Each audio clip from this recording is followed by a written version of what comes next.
안녕하세요. 캐치국어 아하쌤 박세경 선생님입니다.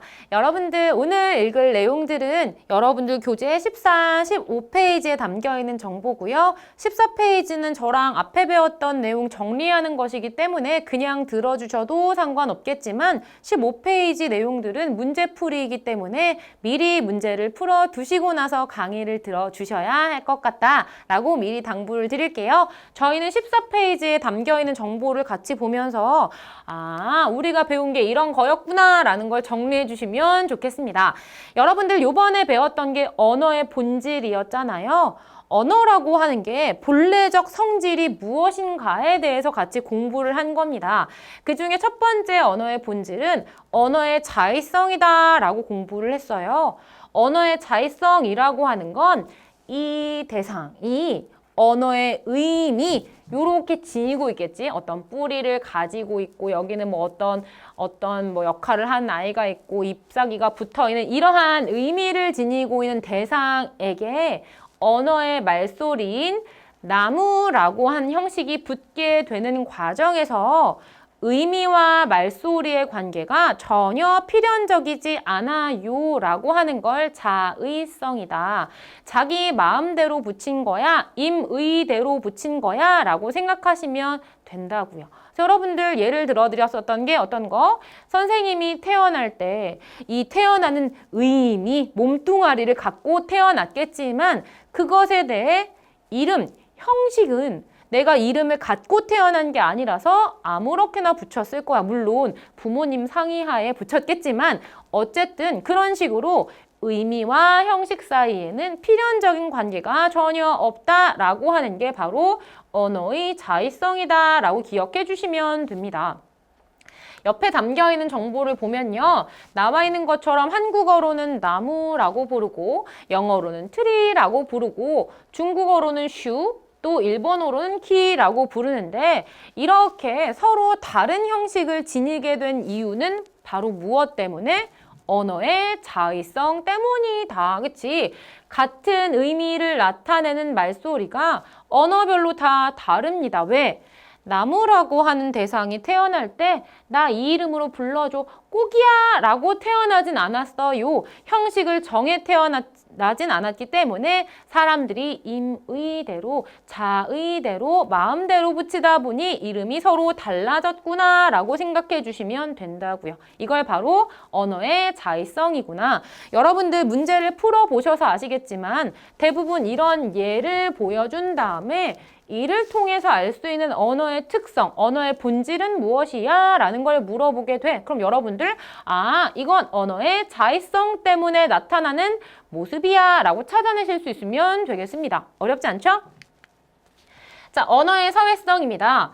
언어는 그 언어를 사용하는 사람들 사이의 사회적인 약속이기 때문에 약속된 다음에는 반드시 지켜야 한다. 우리 앞에 이야기한 자의성 때문에 마음대로 붙여도 될 것처럼 느껴지지만 나도 마음대로 이 대상을 붙이고 다른 사람도 이 대상을 마음대로 이름을 붙여버리면 서로 의미가 통하지 않게 되기 때문에 어때? 사회적으로 언어 집단, 같은 언어를 사용하는 사람들끼리 얘를 우리 뭐라고 부르자 라고 약속하는 걸 바로 언어의 사회성이라고 공부를 했습니다. 지금 보시는 것처럼 이렇게 네 발 달린 털복숭이의 동물을 강아지라고 부르기로 사회적으로 약속을 해 두었기 때문에 얘를 나는 그냥 돼지로 부를래 라고 바꿔 부르면 안 되더라. 내가 얘를 돼지로 바꿔 부를 순 있어. 다만 그렇게 불렀을 때에는 다른 사람들과 원활한 의사소통이 이루어지기 어려울 거야. 의미를 파악하기 매우 어려워질 거야 라고 생각하시면 되겠네요. 의사소통에 어려움이 생기더라 라고 찾으시면 됩니다. 자, 여러분들 언어의 사회성 뭐라고? 언어를 사용하는 사회적 집단 안에서 이렇게 부르자 라고 약속한 것이기 때문에 개인이 마음대로 바꾸지 못하더라 라는 게 바로 언어의 사회성이었습니다. 자, 언어의 역사성은 아시는 것처럼 언어도 살아있는 생명처럼 시간의 흐름에 따라 변화하더라 라는 특성이 언어의 역사성이었습니다. 어떤 식으로 변화할 수 있다라고 공부했나요? 우선 사라져 버리기도 해. 소멸해버리기도 하죠. 슈룹이라고 하는 우산을 말하는 표현이 지금은 사라져버렸습니다. 혹은 가람이라고 해서 강을 가리키던 말이 사라지게 되었어요. 이런 게 바로 언어의 역사성이 담겨 있는 예네요 라고 생각하시면 됩니다. 또한 변화한 예가 나와 있는데요. 의미가 변화하기도 하고 말소리가 변화하기도 합니다. 나와 있는 것처럼 어리다라고 하는 말이 옛날에는 중세 시절에는 이게 어리석다라는 뜻을 가지고 있었지만 지금은 나이가 적다라는 뜻으로 쓰이게 돼요. 그리고 어여쁘다라고 하는 말이 원래는 불쌍하다라는 뜻을 지니고 있다가 지금은 예쁘다라는 의미로 바뀌게 되었습니다. 그럼 지금 어리다라는 말과 어여쁘다라고 하는 이 말은 그대로 존재하지만 의미가 달라지고 있는 의미 변화의 예에 해당하는 것이구나 라고 생각해 주시면 되고요. 그리고 말소리가 변화한 경우들이 있습니다. 지금 보시는 것처럼 꽃이 옛날엔 꽃으로 표기하고 발음을 했을 것이고 나무는 나무라고 해서 이렇게 모음 조화가 잘 된 형태로 쓰였을 거예요. 그런데 각각 말소리가 변화하고 있는 것처럼 언어는 자신의 모습을 계속 가지고 가는 게 아니라 변화하기도 하는 것이구나. 언어의 무슨 성? 역사성이다 라고 찾으시면 되겠습니다. 그리고 새로 생긴 말들이 있어요. 바로 누리꾼, 스마트폰처럼 원래 없었던 개념이라던가 대상이 생기면서 새로 생기는 말들이 존재하더라. 여러분들 뒤에 이야기할 창조성과 여기에 있는 역사성은 구분을 하셔야 되죠. 창조성이 새로 만드는 말인 스마트폰이나 누리꾼에 해당돼 라고 생각하시면 안 될 거야. 왜? 우리가 창조성이란 개념은 뒤에 이야기하겠지만 이미 알고 있는 말들을 활용하여서 새롭게 만들어내는 표현들을 창조성이라고 하는 것이잖아. 말들, 이미 알고 있는 아이들을 활용하는 거여야 돼. 그런데 이 새로 생긴 말들은 아예 없었던 대상을 지칭하기 위해 만들어진 새로운 대상을 지칭하기 위해 표현된 말들이기 때문에 아예 새롭게 생성된 말들이구나. 언어는 이렇게 새롭게 탄생하기도 하고 변화되기도 하고 소멸되기도 한다라고 하는 게 언어의 역사성이고요. 여기에는 이 누리꾼 같은 경우도 어떻게 보면 창조성에 해당할 수도 있어. 왜냐하면 세상이라는 말을 나타내고 있는 누리라는 표현과 그리고 어떤 일을 전문적으로 하는 사람, 꾼이란 표현 좀 결합되면서 누리꾼이라고 하는 말이 만들어진 것으로 본다면 그 지점의 경우에는 창조성에 해당될 수도 있겠네요. 어쨌든 없었던 대상이나 개념이 생기면서 그것을 지칭할 말이 필요해서 새롭게 말이 만들어졌네요. 언어의 역사성이다 라고 생각하시면 됩니다. 언어의 창조성은 앞에 설명드린 것처럼 인간은 이미 알고 있는 언어를 바탕으로 새로운 단어나 문장을 끊임없이 만들어낼 수 있더라. 우리가 지금 친구들과 나누는 대화나 혹은 부모님과 대화를 나누는 과정에서 말하는 여러 가지의 문장들은 내가 어렸을 때부터 외웠었던 문장들이 아니라 내가 알고 있는 단어, 그치? 그리고 뭐 조사 같은 것들을 활용하여서 문장을 계속 무궁무진 만들어낼 수 있어요 라고 하는 게 창조성이잖아요. 지금 나와 있는 이 단어들을 활용하여서 이렇게 다양한 문장들을 만들어낼 수 있어요 라고 하는 게 언어의 창조성이었습니다. 여러분들 제일 중요한 게 뭐라고? 각각 예를 통하여서 이게 어떤 언어의 본질이 나타나는 거야 라고 하는 걸 구분해 내실 수 있어야 하는 게 제일 중요한 지점이었다 라고 여러분들 기억해 주시면 좋겠습니다. 자, 그러면 저희가 읽었었던 이 정보들을 활용하여서 15페이지에 남아있는 문제 하나하나 해결을 해보도록 할까요? 우선 첫 번째 문제입니다. 언어의 본질에 대한 설명으로 적절하지 않은 걸 물었네요. 1번입니다. 언어의 자의성이라고 하는 것은 의미와 말소리의 결합이 필연적이지 않다, 자의적이다, 임의적이다, 마음대로 만나게 된 것이다. 그 의미와 형식이. 따라서 1번은 적절한 설명입니다. 2번에 창조성 같은 경우가 사람들은 새로운 단어들을 만들어낼 수 있어요. 우리가 이미 알고 있는 말들을 활용하여서 그치? 새롭게 말들을 계속 만들어내어 무궁무진하게 사용할 수 있습니다. 라고 생각하시면 되겠네요. 3번에 그리고 여러분들 이 창조성 같은 경우에는 이 부분을 보고 언어의 역사성 같은데 라고 헷갈리진 않았으면 좋을 것 같아. 그치? 지금 여기에서 이야기하려고 한 특성은 이미 알고 있는 이라는 표현이 들어갔다면 좀 명확해졌겠지만 그걸 빼서 좀 헷갈리게 만들고 있는 것 같거든요. 더 이어볼게. 3번에 보니까 단어들을 결합하여서 수많은 문장을 만들어낼 수 있다라고 되어 있고요. 우리가 지금 사용하는 모든 문장들은 문장 자체를 어렸을 때부터 외운 게 아니다. 우리가 알고 있는 단어들을 활용하여서 무궁무진하게 문장들을 만들어낼 수 있다. 언어의 창조성 맞습니다. 4번에 언어의 사회성은 언어를 사용하는 언어 사용자들 사이의 사회적인 약속이기 때문에 개인이 마음대로 바꾸어 버리면 의사소통에 문제를 겪을 수 있어요 라고 하는 게 언어의 사회성이었습니다. 맞죠?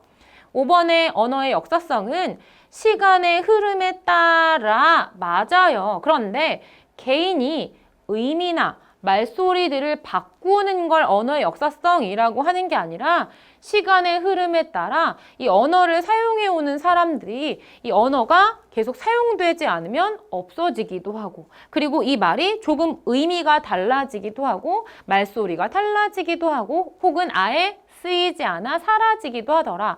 생성되기도 하더라. 라고 하는 걸 언어의 역사성이라고 하였기 때문에 답은 몇 번으로? 5번으로 찾으시면 되는 문항이었습니다. 자, 두 번째 문제 볼까요? 다음 그림을 통해 알 수 있는 언어의 본질을 찾아보자 라고 되어 있고 얘를 한국어로는 돼지라고 부를 거고 영어로는 피그라고 부를 거고 일본어로는 부타라고 부를 거고요. 독일어로는 슈바인이라고 부르게 될 것이래요. 이 대상을 부르는 이름들이 서로 다릅니다. 왜 서로 다를까요? 얘가 이름을 갖고 태어났어. 형식을 갖고 태어났다면 모두 동일하게 불렀겠지만 얘가 이름을 형식을 갖고 태어나지 않아서 마음대로 결합을 시키다 보니까 이런 일들이 발생하게 되는 것이잖아요. 바로 언어의 무슨 성? 언어의 자의성이 나타나고 있는 예구나 라고 생각을 해주시면 되겠습니다. 그래서 여러분들 제가 말씀드렸지만 자의성 같은 경우에는 이렇게 서로 다르게 부르는 각국의 언어들이 제시가 되는 게 굉장히 많이 예로 나올 거예요. 혹은 음성상징어 같은 경우에도 나라마다 조금씩 달라. 이런 것도 언어의 자의성의 예가 될 수 있을 것 같습니다. 그 지점 생각을 해주시고 답을 3번 찾아주시면 되는 간단한 문제였네요. 자, 3번 보도록 하겠습니다. 다음 상황을 바탕으로 언어의 사회성을 지키지 않았을 때 나타날 수 있는 문제점을 한 문장으로 쓰세요 라고 되어 있고 우리가 이걸 보지 않더라도 이미 채울 수 있을 것 같아. 언어의 사회성을 지키지 않게 된다면 어떤 문제가 발생할 수 있다라고 했나요? 의사소통이 원활하지 않게 될 거야. 의사소통에 어려움이 생길 거야. 이런 것들을 앞에 읽고 오긴 했잖아요. 여기 상황 같이 볼게요. 나는 오늘부터 수박을 목미라고 불러야지 라고 혼자 결심을 한 거야. 그치? 지금 뭐 하는 거예요? 원래 수박으로 이름을 붙였던 대상을 사회적인 약속을 개인이 마음대로 바꾸어 버리고 있는 것이잖아요. 그래서 이 상황에서 이렇게 과일 가게에 가서 목미 주세요 라고 말씀을 드렸더니 목미? 성우야, 목미가 뭐니? 우리 가게에 그런 거 없어 라고 대답하시고 있는 아주머니의 난처한 모습을 확인하실 수 있습니다. 바로 언어는 사회적인 약속이기 때문에 개인이 마음대로 바꿔버리게 되면 의사소통에 문제가 생기는 것이잖아요. 여러분들이 써야 하는 문제점 어떻게 쓰시면 될까요? 의사소통에 어려움이 생기더라 라고 하는 정보를 담아서 완성시켜 주시면 될 것 같습니다. 어렵지 않게 해결하셨을 것 같고 다음 문제 볼까요? 4번입니다. 다음 대화와 관련된 언어의 본질에 대한 설명으로 적절하지 않은 것을 골라보자 라고 되어 있네요. 유진이가 이야기하네. 나는 나무를 무무라고 부를래? 라고 되어 있고 여러분들 방금 앞에서 보고 왔잖아요. 나무라고 부르기로 한 것은 언어를 사용하는 사회적 집단끼리, 언어 사용자들끼리 약속한 것이란 말이지. 그런데 무무라고 바꿔 부르게 되면 뭐예요? 개인이 마음대로 바꿔 부른 것이기 때문에 의사소통에 문제가 생길 거야. 방금 앞에서 풀고 온 문제입니다. 현주야, 저기 봐. 무무에 새둥지가 있어. 라고 현주에게 이야기했네요. 그랬더니 현주가 뭐라고 이야기하나요? 여러 사람이 쓰는 말을 네 마음대로 바꾸어 불러도 돼?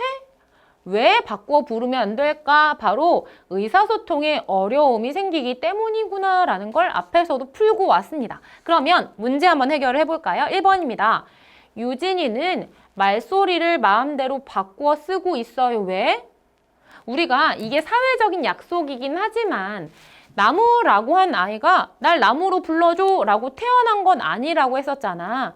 이 의미와 형식 사이에 필연적인 관계가 없으니까 유진이는 그냥 무무로 부를래 라고 생각하고 있는 듯 합니다. 맞나요?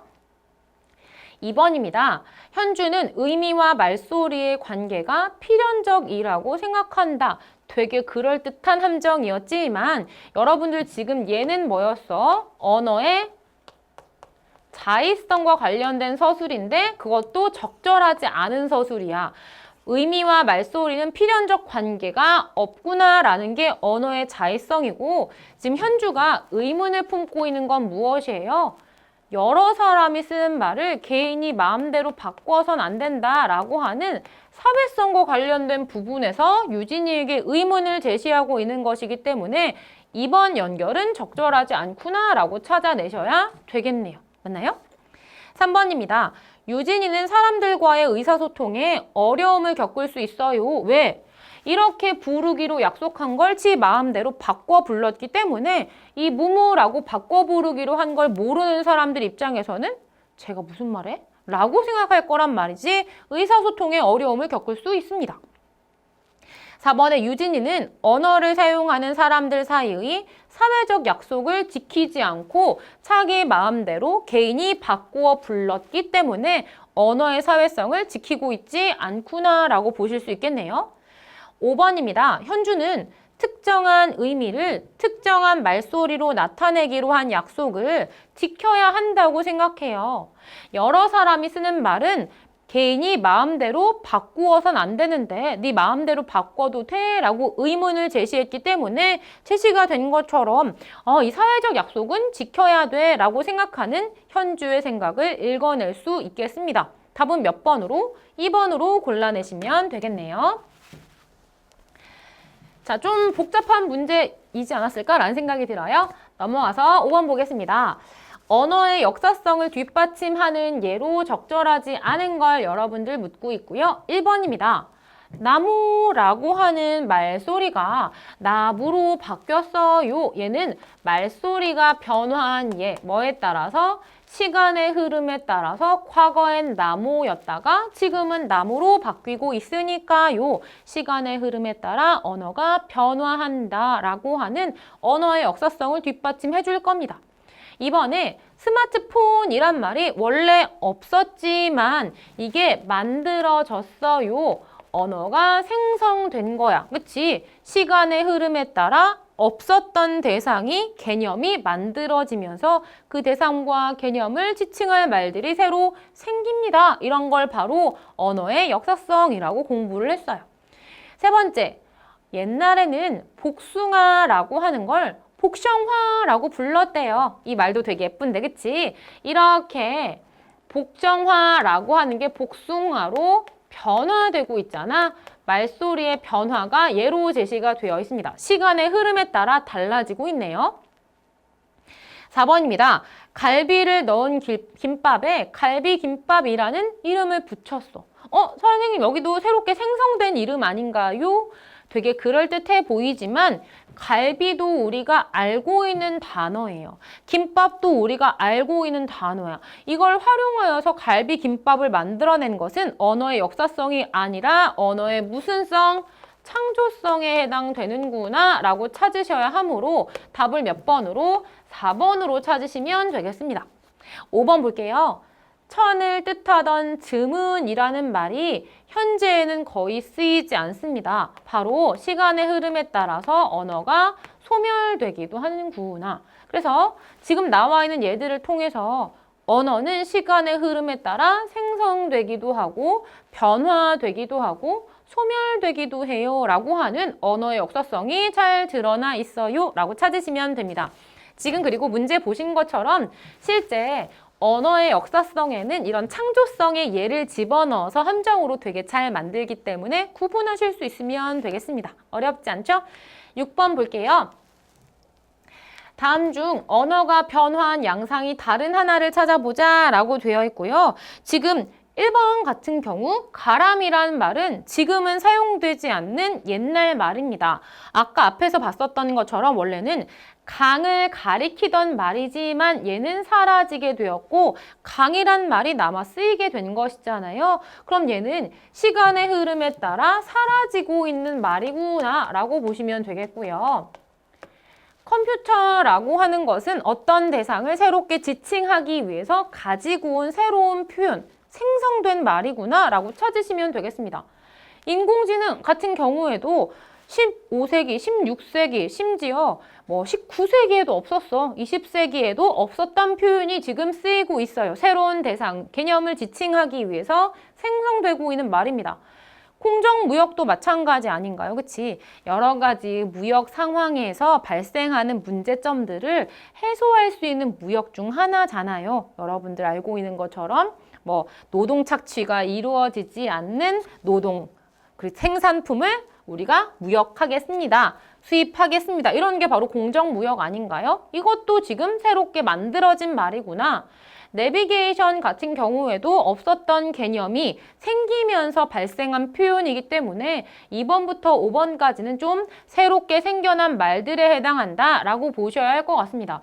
물론 이 4번 같은 경우에는 공정이란 말도 무역이란 말도 존재했었고 이게 합쳐지는 과정에서 이 아이는 우리가 언어의 창조성에 좀 가깝다. 여기는 인공지능 같은 경우도 마찬가지긴 하지만 그런 지점 말고 소멸된 말인지 혹은 다시 만들어진 표현인지로 지금 가를 수 있는 것이기 때문에 답을 1번으로 골라내시면 될 것 같구나 라고 판단이 됩니다. 여러분들 앞에도 말씀드렸지만 실제 학교 선생님들의 설명에 따라 좀 달라질 수 있는 지점들이 있어. 언어의 창조성 같은 경우에는 지금 보시는 것처럼 이미 있었던 말들이 결합되는 건 모두 언어의 창조성으로 볼 수 있거든요. 그런데 지금 이 문제에선 답을 하나만 찾아야 해. 그리고 지금 보시는 것처럼 언어 변화 양상이 다른 거래.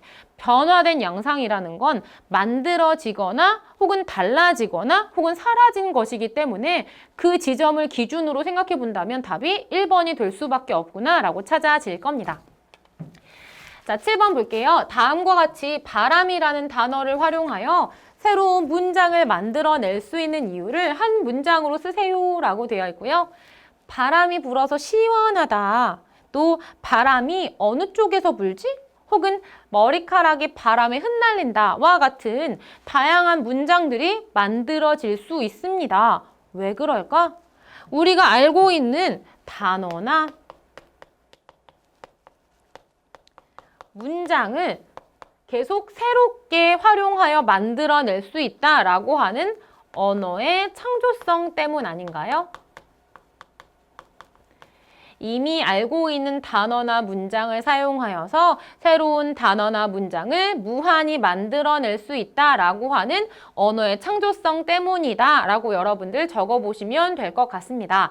그래서 우리 지금 보고 있었던 각각의 언어의 본질은 크게 4가지였잖아요. 언어의 자의성, 언어의 사회성, 언어의 역사성, 언어의 창조성 이것들을 예시와 같이 묶어서 내가 풀어나갈 수 있는지 같이 점검을 해주시면 충분한 내용이 되겠네요. 다시 한번 체크하는 시간 가져주시고요. 우리가 다음 시간도 문제풀이 강의이기 때문에 미리 풀고 앉아 계시면 되지 않을까 싶습니다. 배운 내용 잘 정리해 주시고요. 오늘도 열심히 공부한 우리 친구들 모두 수고하셨습니다. 감사합니다.